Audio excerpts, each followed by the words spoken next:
তোর মালিক কই? মালিক তো বাইরে আছে। বাইরে আছে মানে রাখ দেয়। ওনারা ডাক দিব, ওনার তো লোকজন তো কাজ করতেছে, এখন তো ডাক দিতে পারবেন। ফোন দে। নাম্বার তো আমার কাছে নাই। আপনারা টাকা কি তুই দিবি? কিসের টাকা? চাঁদা দিবি।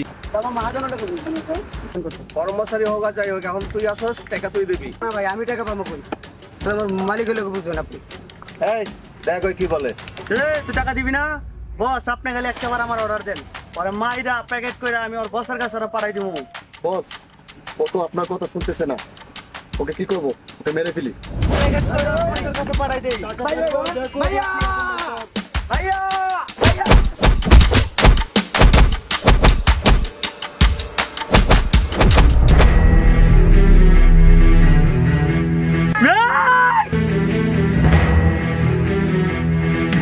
কিসে ভাই চাঁদা দিবি। চাঁদা? কিসে চাঁদা? দাদা চাঁদা দিতে হবে। এই এলাকায় কাজ করতে হলে চাঁদা দিতে হবে আমাকে। তোকে চাঁদা দিতে হবে কেন? তুই কি এলাকার বাবা? এলাকার বাবা মা না, এই এলাকার টাইগার। তুই টাইগার না বিলাই? তা তোর সাঙ্গে মুখে দেখেই বোঝা না। সেটা বুঝতেই পারবি কাজ চালাইলে। কাজ কিভাবে করস সেটা আমি দেখ। আমি করবো। দেখ শেষ কথা, এই এলাকায় কাজ করলে আমার জন্য টাকাটা রাখবি, তাহলে কাজ করতে পারবি না। তুই কেন? তোর বাবা আমার কাছে টাকা আদায় করতে পারবে। বস আপনার মুখের উপর কথা বলে। এটা পরে দেখাবি। একদম চুপ।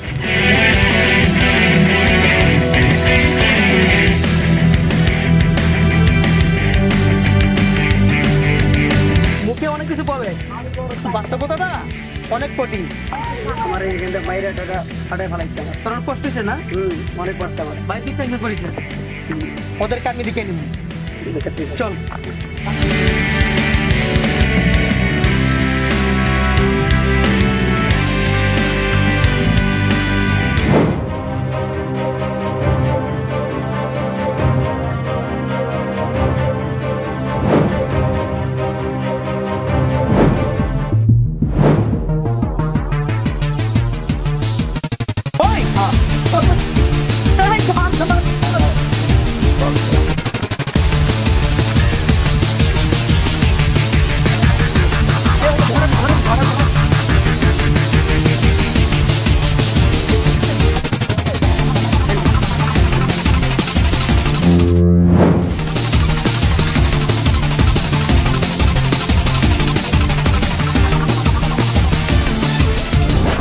কিরে তোদের বস আজকা টাইগার কই? এই আমাদের বস লাগবে না, আমরা একাই 100। তোকে আজ এখানে পেয়েছি, এখানে পুঁতে দেবো। দেখবো তোকে আজকে কে বাঁচায়। ও তাই? নাই তো কথা কিসের? মার।